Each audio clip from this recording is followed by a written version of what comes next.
بنده با افتخار این برنامه را اجرا می‌کنم. در خدمت مهمان بسیار عزیزی هستیم، سردار امیرعلی حاجی‌زاده، فرمانده نیروی هوافضای سپاه. سلام عرض می‌کنم، خوش آمد میگم. با سلام خدمت شما و همه پاسداران ولایت مدار.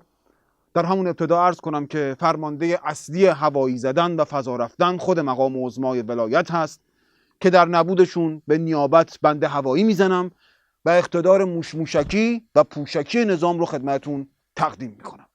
میگم خوب مردم این رو ببینن، یعنی ما یه حوزه‌ای که اینجوری تحریم بودیم به این دقت و به این قدرت رسیدیم که اون عراقی که آرزو داشتیم مثلا زمان صدام تو 50 کیلومتر داخلش رو بزنیم، الان موشک ما از روی عراق رد میشه میره تو سوریه یه اتاق رو که ما هدفمون نمیزنه. اصلا خیره کننده است این اتفاق به لحاظ علمی فناوری. یه درسه برای ما که برام میگم این درسه به نظرم خیلی مهمتر از خود موشک است. وسط صحبتتون کارخونه قند، شما به اقتدار موشکی نظام کم عنایتید، واقعا کم عنایتید. از رو عراق رد میشه میره تو سوریه اتاق رو میزنه. آقا ما موشک داریم، از روی عراق رد میشه، از روی سوریه رد میشه، میره تو پایگاه های استکبار، میره تو خونه، پاسیو رو رد میکنه. موشک رو دارم میگم موشک پاسیو رو رد میکنه، آشپزخونه رو بغل میندازه رد میکنه، اتاق اول، اتاق دوم، نه اتاق سوم، از رو تخت رد میشه، پتو رو آروم پتو رو میزنه کنار، میبینه بچه خوابه، آروم بر در کمد رو وام میکنه. یه نگام سوالش میشه برای چی اومده اینجا؟ موشکه برای چی اومده اینجا؟ سر و ته میکنه، دنده عقب میگیره بالا پایین. یعنی به چنین نقطه‌ای رسیدیم. حالا من اسلایداشو آماده کردم بهتون توضیح میدم. من شما اسلایدای هم آماده کردید، میخوام صحنه رو الان برای ما باز بکنید که چندین تو حوزه دفاعی با آمریکا با این اتفاقاتی افتاده، با این در واقع توانی که ما الان داریم اوضاع چجوریه. اگر بفرمایید با هم بریم پای LCD ما. حالا ببینید الان من اون اسلایدایی رو که بهتون گفتم بهتون نشون بدم، شما خواهید دید که آمریکا گوشت زیر دندونه، یعنی میزنیم تو سرشون. گوش میدی؟ مثلا شما ملاحظه کنید اینجا سمت خلیج فارس یه چند تا پایگاه چقدر گنده شدی تو کاغذ، خیلی کوچیک. اینا که دور تا دور ما رو محاصره کردن. ببین ولی شما به اینا کار نداشته باشید.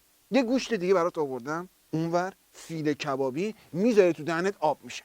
پایگاه قندهاره.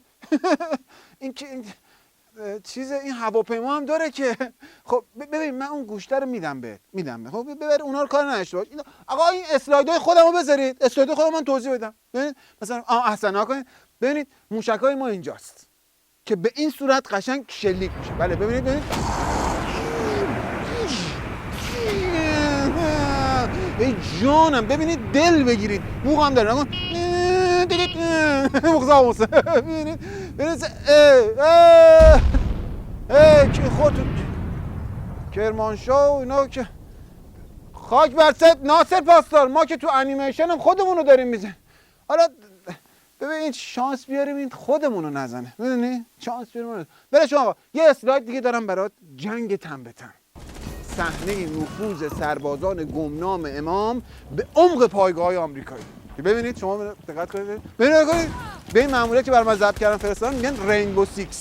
همونطور که میبینید بچه‌ها رحم نمی‌کنن، همشون میزنن لحت و پار مثل گوشت زیر دندون.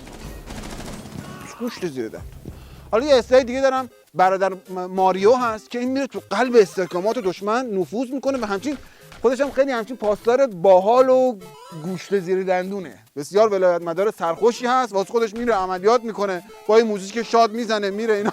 یه سری حرکات هم داره که خیلی منحصر به فرده، مثلا سکه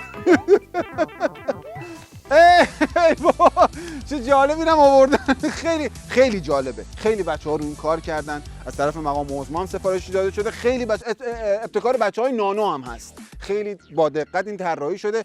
اسمش هم هست فورتنایت دنس که بسیار دشمن شکن هست. که ببینید من خودم رو این کار کردم به این صورت که مثلا توی قسمتش نگاه شما میگه نه شرقی نه غربی، هیچ کدومتون هیچ غلطی نمیتونید بکنید، بیبر تو جیبم. این دیگه خود آمریکایی‌ها میدونن این چیه دیگه، یه ته کوچه نرمش همینه. یعنی شما مقام عظما میخوام بگم همچین حالتی توش هست که حالا یه دونه دیگه هم داریم اسمش هست آنمان نوارا دودو اسکاچی. بیا یه خورده بیا نترس، بیا مثلا میترسه آقای موشی. خب بیا من میرم. حالا یه دونه دیگه هم داریم گرگم به هوا، اونم خیلی یه دختر اینجا نشسته گریه میکنه، زاری میکنه، سیبیل آتشین، یه قلدقل، اسفامین، اون یه چیزایی که در خلیج فارس به این ناوای آمریکایی میگه میترسن، اصلا فرار میکنن، اصلا نمیدونی چه جوری میشه. میگه آنی مانی تینا سفر کاتینا آنی مانی هوپ شما هستی. خب اصلا بیا یه دیگه داریم اسم میگه پس تو خر من هست تی. تو سوختی آقای سوخت. من میرم چشم میزنم شما قایم شد.